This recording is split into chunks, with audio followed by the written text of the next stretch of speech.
Hai guys, selamat berjumpa kembali di channel novel populer viral yang keren ini. Sebelum mengikuti kelanjutan kisah Dev atau Chen Ping yang semakin seru dan mendebarkan ini, mohon bantuan kalian untuk subscribe, like, komen dan share video-video yang ada di channel ini ya. Perintah Kaisar Naga bab 3059, 3060 dan 3061. Tuan Yan, mengapa Anda ada di sini? Melihat Tuan Yan, Dev sangat penasaran. Tidak seharusnya orang yang selevel Tuan Yan menjaga gerbang kota. Aku datang ke sini sengaja untuk menunggumu. Kamu menyinggung aliansi penyegel iblis. Jika kamu dibunuh oleh anggota aliansi penyegel iblis, bukankah pil jiwa es akan hilang? Tuan Yan tersenyum sedikit dan berkata. Dev memandang Tuan Yan, sangat aneh. Dia tidak mengerti bagaimana Tuan Yan tahu bahwa dia telah menyinggung aliansi penyegel iblis di Kabupaten Jialing. Tuan Dev, Kabupaten Jialing tahu segalanya tentang tindakan Anda di ujung utara. Jika mereka tidak tahu bahwa Anda telah memperoleh pil jiwa es, mereka tidak akan membiarkan saya keluar dari Kabupaten Jialing. Melihat mata aneh Dev, Yihe menjelaskan. Meskipun Yihe tidak mengerti bagaimana putri dari Kabupaten Jialing tahu tentang setiap gerakan Dev, tetapi benar-benar tidak ada cara untuk menyembunyikan banyak hal tentang Dev dari putri dari Kabupaten Jialing. Setelah mendengar ini, Dev merasakan kulit kepalanya kesemutan. Dia tidak mengerti bagaimana Putri Jialing mengetahui setiap gerakannya. Untungnya, dia tidak memiliki ide untuk mencuri pil jiwa es. Jika tidak, Yihe mungkin dalam bahaya. Tuan Yan, tolong pimpin jalannya. Dev menarik napas dalam-dalam dan berkata perlahan. Dia tidak ingin tahu bagaimana Putri dari Kabupaten Jialing mengetahui keberadaannya. Terkadang semakin dia tahu, itu semakin menakutkan. Dia hanya ingin meninggalkan Kabupaten Jialing secepat mungkin, dan kemudian membantu Yihe merebut kembali kota Kekaisaran Iblis terlebih dahulu. Tuan Yan membawa Dev dan yang lainnya langsung ke gedung lantai 2 putri dari Kabupaten Jialing. Ketika dia datang ke gedung kecil, Tuan Yan tidak melapor kali ini, tetapi hanya mendorong pintu hingga terbuka dan masuk. Meskipun Dev terkejut, dia tetap mengikuti, dan semua orang menunggu di luar. Ketika Dev masuk ke gedung kecil itu, dia terkejut menemukan bahwa ada seorang wanita parubaya mengenakan jepit rambut phoenix dan jubah merah sedang duduk di kursi sang putri. Meski wanita itu terlihat tua, tapi kulitnya sangat bagus, seakan-akan saking halusnya bisa pecah jika ditiup. Tapi wanita ini hanyalah tubuh jiwa, bukan tubuh fisik. Meskipun Dev belum pernah melihat wajah asli putri dari Kabupaten Jialing, dia tahu bahwa wanita ini pasti putri dari Kabupaten Jialing. Kamu sudah kembali, sang putri tersenyum sedikit dan bertanya pada Dev. Aku kembali, dan aku membawa pil es ini kembali ke sang putri. Dev dengan cepat mengeluarkan pil jiwa es, dan menyerahkannya dengan kedua tangan. Tapi sang putri tidak mengambil pil jiwa es, tetapi melihat ke arah Tuan Yan yang ada di samping. Tuan Yan mengangguk, mengambil pil jiwa es dan berjalan menuju sang putri.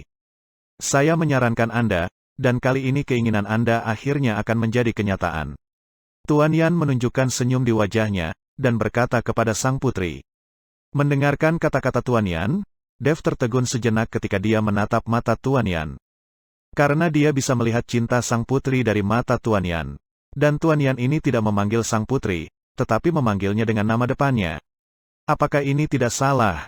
Tetapi siapa yang tahu bahwa sang putri tidak marah, tetapi perlahan mengambil pil jiwa es, dan berkata dengan sedikit permintaan maaf di wajahnya, Kakak Yan, terima kasih telah merawat saya selama bertahun-tahun, saya minta maaf kepadamu. Saat dia mengatakan itu, dua garis air mata mengalir di wajah sang putri. Apa yang kamu bicarakan? Aku bersedia melakukan ini, tetapi setelah waktu ini, jangan melakukan hal-hal bodoh lagi. Tidak setiap saat, kamu akan beruntung. Tuan Yan berkata dengan penuh kasih. Iya, sang putri mengangguk dengan penuh semangat. Lalu dia perlahan membukanya dan menelan pil es itu. Untuk sesaat, tubuh sang putri mulai memancarkan cahaya putih bersih, dan seluruh tubuhnya itu perlahan terangkat dari kursinya. Cahaya membuat tubuh sang putri sangat transparan, dan sang putri, yang awalnya adalah tubuh jiwa, perlahan menghilang di bawah cahaya saat ini. Pada akhirnya, sang putri menghilang sama sekali, bahkan tanpa meninggalkan jejak nafas.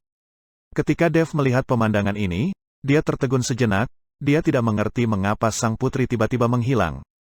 Tapi melihat ekspresi Tuan Yan, sepertinya dia tidak khawatir. Tepat ketika Dev terkejut, cahaya putih tiba-tiba melintas di depannya, dan kemudian sosok sang putri muncul.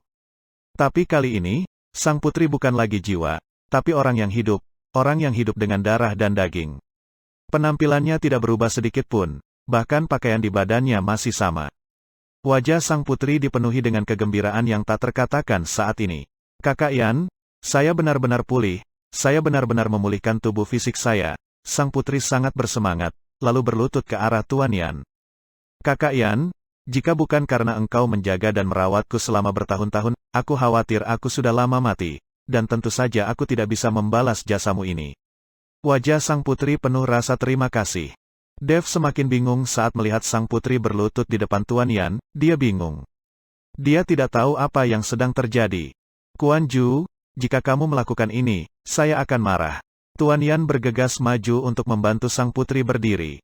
Pada saat ini, sang putri menatap Dev yang linglung, dan sang putri tersenyum ringan dan berkata, apakah kamu penasaran dengan identitasku? Selalu ingin tahu siapa aku? Dev mengangguk dengan penuh semangat. Dia bertanya kepada patriark dari klan pelatihan tubuh kuno. Tapi patriark tidak mengatakan apa-apa. Dia juga bertanya pada Gao Qiqiang. Gao Qiqiang juga tidak mengatakan apa-apa. Dev benar-benar ingin tahu identitas sebenarnya dari putri Kabupaten Jialing. Mengapa dia tahu bahwa ada jiwa espil di harta karun itu? Mengapa dia tahu tentang klan pemurnian tubuh kuno? Dan mengapa dia memiliki setengah dari perintah Raja Dewa klan pemurnian tubuh kuno? Melihat keinginan Dev untuk mengetahui identitasnya, sang putri tersenyum dan berkata, sebenarnya, saya bukan penguasa dari Kabupaten Jialing, penguasa sebenarnya dari Kabupaten Jialing adalah saudara Yan. Dan aku hanya anggota klan pelatihan tubuh kuno, kakak Yan yang telah menjagaku. Setelah selesai berbicara, sang putri berteriak ke atas, kakak, Qiqiang, turunlah. Segera, Gao Qiqiang, patriark dari klan pelatihan tubuh kuno dan kepala keluarga Gao, perlahan menuruni tangga, dan keduanya memandang Dev dengan senyum di wajah mereka. Ketika Dev melihat mereka berdua, dia benar-benar bingung, dan merasa otaknya bahkan tidak bisa berpikir. Kalian, bagaimana kalian berdua bisa ada di sini? Wajah Dev penuh dengan ketidakpercayaan. Jelas keduanya mengantarnya keluar dari keluarga Gao, tapi sekarang mereka benar-benar muncul di Kabupaten Jialing. Ngomong-ngomong, ada juga panggilan kakak laki-laki, seperti yang tadi dikatakan oleh sang putri. Apa artinya ini semua? Mungkinkah patriark klan tubuh pemurnian kuno adalah kakak laki-laki dari penguasa daerah ini? Tapi dia ini bukan penguasa daerah, penguasa kabupaten adalah Tuan Yan. Lalu apa hubungan Gao Qiqiang dengan Kuan Ju? Dev dalam keadaan linglung, dia tidak bisa melakukannya lagi. Dia merasa seolah-olah disimpan dalam kegelapan, dipermainkan oleh orang lain. Tuan Dev, duduk dulu, izinkan saya memberitahu Anda perlahan. Gao Qiqiang melihat ekspresi muram di wajah Dev, jadi dia berkata. Dev duduk di kursi, dia ingin mendengar apa yang dikatakan Gao Qiqiang. Hubungan yang berantakan, dia ingin tahu apa yang terjadi. Gao Qiqiang melirik Kuan Jun, lalu berbicara perlahan. Saat Gao Qiqiang selesai mendengarkan, Dev tiba-tiba tersadar. Ternyata Kuan Jun adalah adik perempuan dari patriark klan pelatihan tubuh kuno. Tapi kemudian dia jatuh cinta dengan Gao Qiqiang. Tapi karena klan pemurnian tubuh kuno telah memiliki keluhan dengan keluarga Gao selama bertahun-tahun, hubungan asmara antara Kuan Jun dengan Gao Qiqiang sama sekali tidak disetujui. Dan Tuan Yan adalah penguasa asli dari Kabupaten Jialing. Karena dia memiliki banyak kontak dengan klan pelatihan tubuh kuno, jadi Tuan Yan jatuh cinta pada Kuan Jun. Sementara Kuan Jun, dia hanya menganggap Tuan Yan sebagai kakak laki-lakinya. Tetapi patriark dari klan pemurnian tubuh kuno mencoba yang terbaik untuk mencocokkan pernikahan saudara perempuannya dan Tuan Yan. Ini membuat Kuan Jun jatuh ke dalam kecemasan dan depresi yang ekstrim. Dia bisa melihat kebaikan Tuan Yan padanya, tapi bagaimanapun juga, masalah emosional tidak bisa dipaksakan. Tapi masalah antara dia dan Gao Qiqiang, karena keluhan antara kedua keluarga, mereka tidak bisa bersama, meski mereka saling menyukai, itu percuma. Untuk sementara, Kuan Jun jatuh ke dalam keterikatan emosional dan tidak bisa melepaskan diri.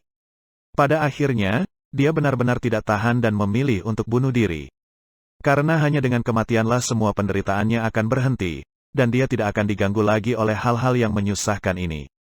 Hanya saja setelah Kuan Jun bunuh diri, semangatnya tidak hilang, dan dia bisa diselamatkan kembali. Namun, tubuh fisiknya telah menghilang. hanya menyisakan tubuh jiwa. Jika dia menemukan tubuh fisik lain, dia dapat langsung dibangkitkan. Tapi dia mendapat masukan untuk tidak hidup dalam penampilan orang lain. Dengan cara ini, Tuan Yan membawa tubuh jiwa Kuan Jun ke Kabupaten Jialing, dan menggunakan berbagai sumber daya untuk membentuk formasi penggalangan semangat agar tubuh jiwa Kuan Jun tidak menghilang. Kondisi ini telah berlangsung selama bertahun-tahun, dan pertemuan apoteker yang diadakan di Kabupaten Jialing juga untuk menemukan ramuan yang dapat membuat jiwa mendapatkan kembali tubuhnya. Karena kematian Kuan Jun, patriark klan pemurnian tubuh Gu dan Gao Qiqiang tidak lagi bermusuhan, dan mereka juga mencari cara untuk membantu Kuan Jun memulihkan tubuh fisiknya. Belakangan, patriark klan pemurnian tubuh kuno membuat keputusan melawan leluhurnya. Dia ingin menggunakan pil jiwa es di tanah harta karun untuk membantu saudara perempuannya mendapatkan kembali tubuh fisiknya. Lalu ada semua hal-hal lain yang mengikuti hal itu di belakang. Lagi pula, tanah harta karun tidak dapat diakses oleh sembarang orang, dan pil jiwa es tidak dapat diakses oleh siapapun. Tuan Dev, kami tahu bahwa tidak baik menggunakan Anda seperti ini. Tetapi untuk membayar Anda, saya akan memberi Anda cambuk ajaib dari klan pelatihan tubuh kuno kami. Saya harap Anda tidak akan marah. Patriark dari klan pemurnian tubuh kuno berkata dengan malu-malu. Lagi pula, demi saudara perempuan mereka membuat kebohongan besar, membahayakan Dev, dan membunuh banyak orang. Namun, Dev tidak marah. Meskipun kali ini ada banyak bahaya dan dia tidak mendapatkan apa-apa. Dia dapat memiliki ruang asli dan bahkan merasakan 3 napas asli. Ini adalah keuntungan terbesar. Terutama di tanah harta karun, melihat leluhur klan pelatihan tubuh kuno menunjukkan keahlian unik mereka. Setiap gerakan dan gaya sangat bermanfaat bagi Dev. Terlebih lagi, ada juga cambuk ajaib, yang juga merupakan senjata ajaib kuno. Patriark terlalu sungkan, bahkan jika kamu mengatakan yang sebenarnya, aku tidak akan keberatan. Dev tersenyum ringan. Saya menyarankan kepada Anda telah memulihkan tubuh fisik Anda hari ini, dan Anda telah mengenakan jubah merah, jadi mendekatlah kepada Gao Qiqiang untuk menikah.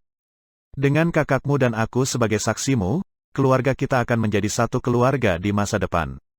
Tujuan kita bersama adalah melawan iblis dan berkultivasi menjadi abadi. Tuan Yan berkata kepada Kuan Jun. Kakak Yan, aku. Kuan Jun melihat Tuan Yan dengan sedikit merasa bersalah.